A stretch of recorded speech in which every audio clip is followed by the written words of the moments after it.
Hello, class. Welcome to day 3 of George's Marvelous Medicine. So some of you sent me your predictions of what sort of things he'll put in his medicine last time because he's come up with this idea that medicine should make people better and nicer, and he needs to make a new medicine for his grandma, so it'll do that. And some of your predictions are things that were in his poem, like bugs and jumping fleas and snails. Some of you said maybe some chocolate or some sugar to get rid of the smell so she doesn't notice.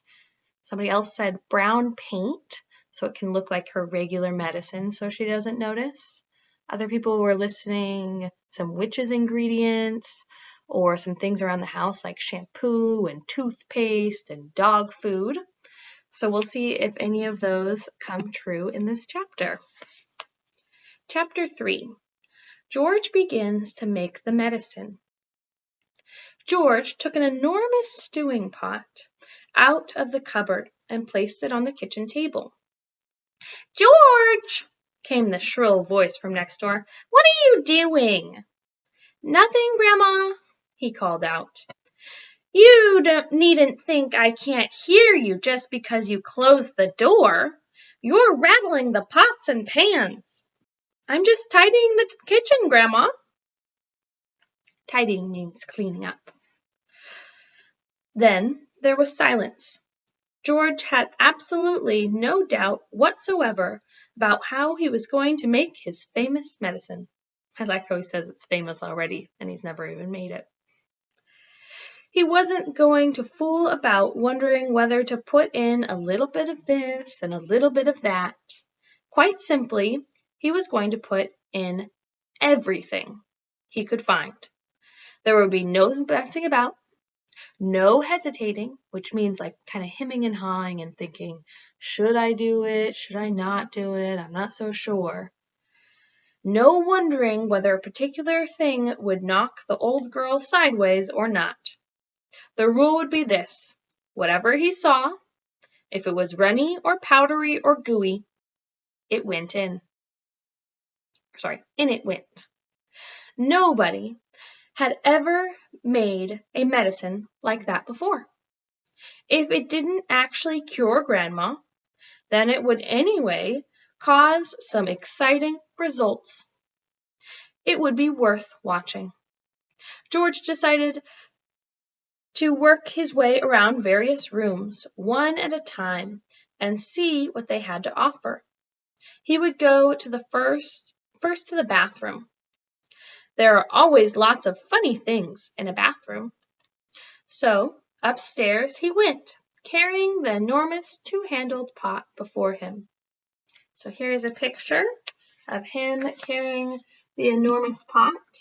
Enormous means really very large. You can see the pot is bigger than he is.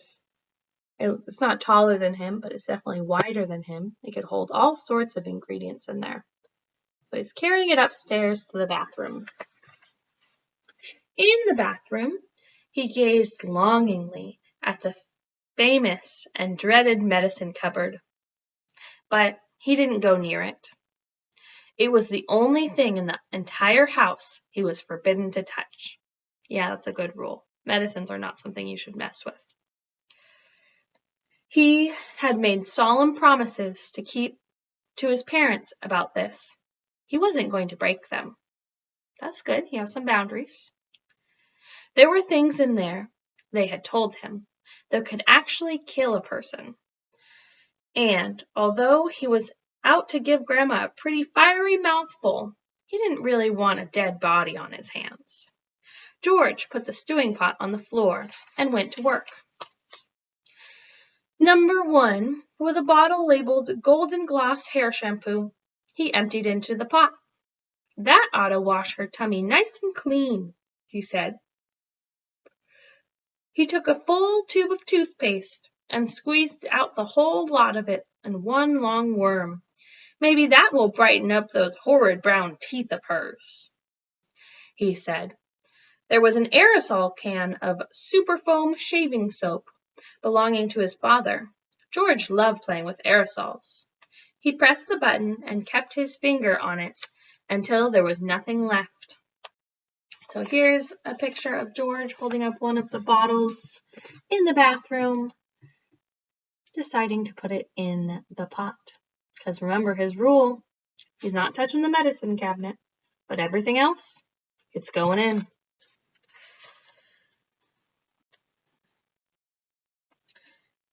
He pressed the button and kept his finger on it until there was nothing left. A wonderful mountain of white foam built up on the giant pot. With his fingers, he scooped out the contents of the jar of vitamin-enriched face cream.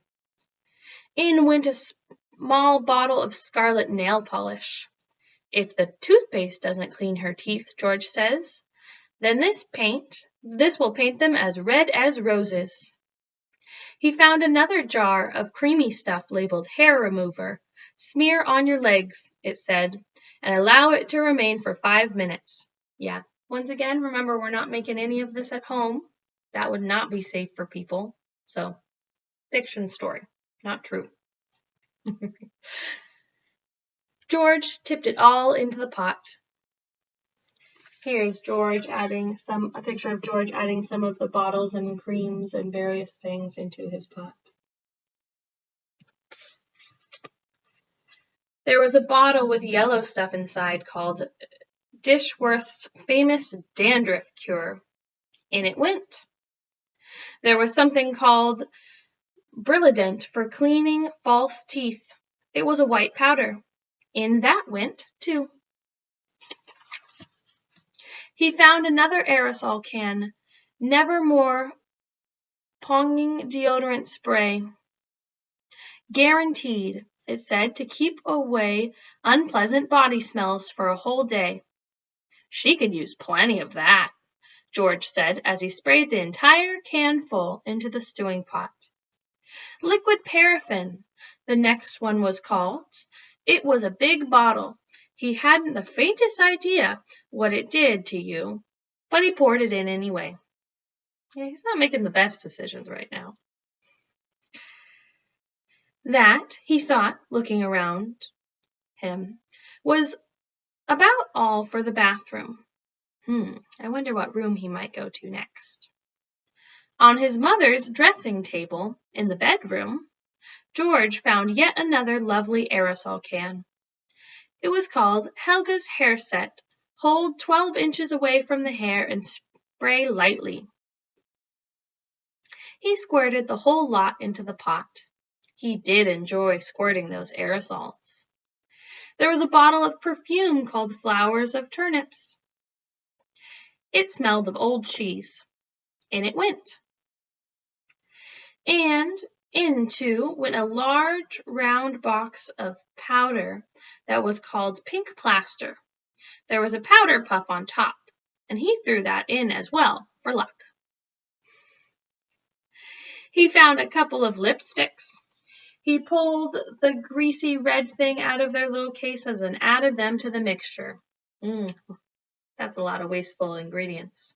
I'm sure I think his parents wouldn't like it. I know my parents, if I did that, would not be happy if I wasted all their stuff.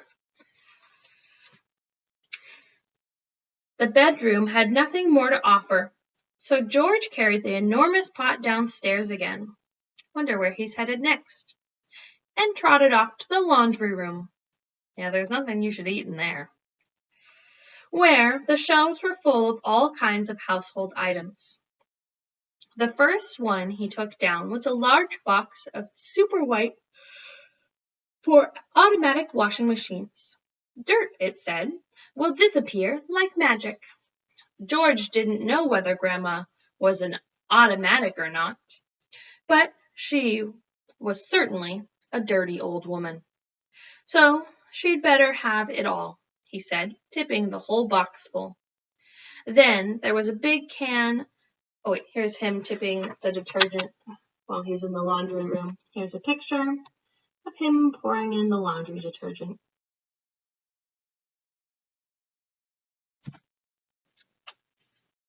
And you're always welcome to pause on the pictures if you want to look at it a little bit longer than I'm showing it. And once again, you don't need to be watching the video. unless you're looking at the pictures. You're welcome to be looking away from the screen. Then there was a big can of Waxwell floor polish.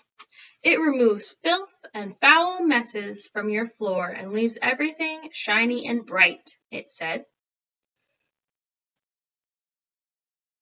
George scooped the orange-colored wax stuff out of the can and plunked it into the pot.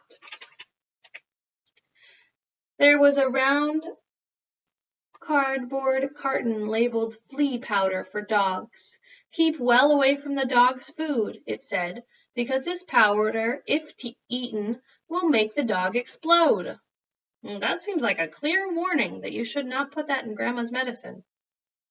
Good, George said, pouring it all into the stewing pot. He found a box of canary seeds on the shelf. Perhaps it'll make the old birds sing, he said, and in it went.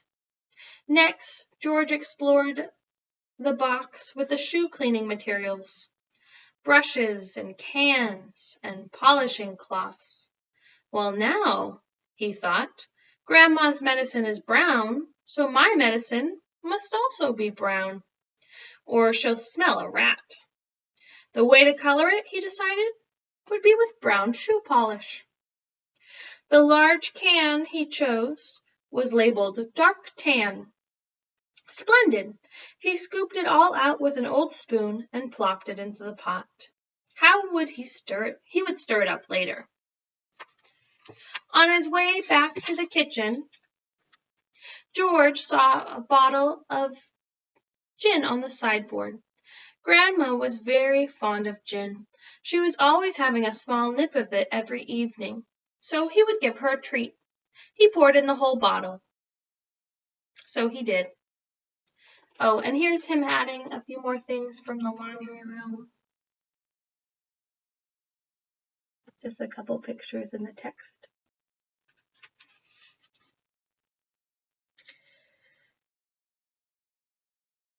Back in the kitchen, George put the huge stewing pot on the table and went over to the cupboard that served as a larder. The shelves were bulging with bottles and jars of every sort. He chose the following and emptied them one by one into the pot. A tin of curry powder, a tin of mustard powder, a bottle of extra hot chili sauce. Here's a picture of him with the chili sauce.